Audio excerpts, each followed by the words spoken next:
SpaceX successfully launches from Florida 12 hours before planned California launch. After a brief pause as it worked with the FAA due to a rare Falcon 9 booster landing anomaly, SpaceX has picked up the pace with its workhorse rockets missions. The firm launched its latest set of Starlink satellites from the Cape Canaveral Space Force Station in Florida earlier today after standing down from launch yesterday due to weather constraints.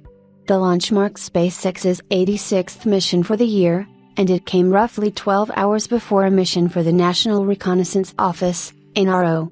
SpaceX successfully lands Falcon 9 booster after completing its 86th launch in 2024. Today's launch was as standard as it could get as the Falcon 9 successfully lifted off from the Cape at 11:33 a.m. local time.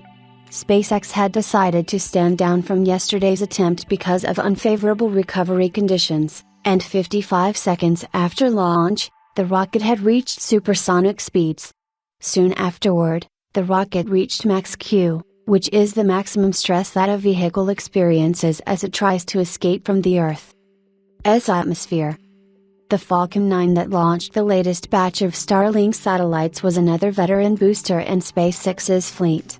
Ahead of today's mission, this rocket had launched 14 missions, with 8 of these being for SpaceX's Starlink satellite internet constellation. As has been the case with previous several Starlink launches, SpaceX's latest mission also sent 13 direct-to-cell satellites to space in a batch of 21 total spacecraft. Recent launches have seen SpaceX aggressively focus on building its telecommunications network constellation as competition in the industry heats up from other players. Other missions for this rocket include crew and cargo launches for NASA as well as a global positioning system, GPS, satellite.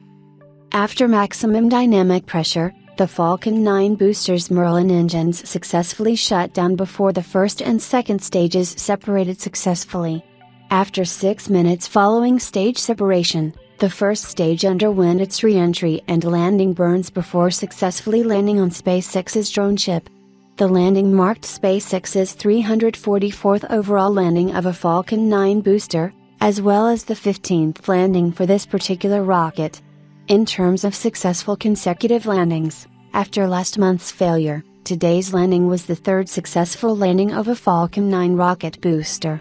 SpaceX's next mission is slated to take off from the Space Launch Complex 4E at the Vandenberg Space Force Base in California.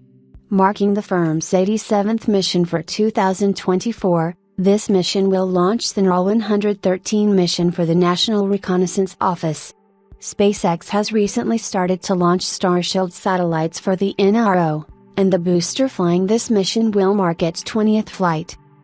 As was the case with the mission from Florida, most of this booster's launches were also for Starlink.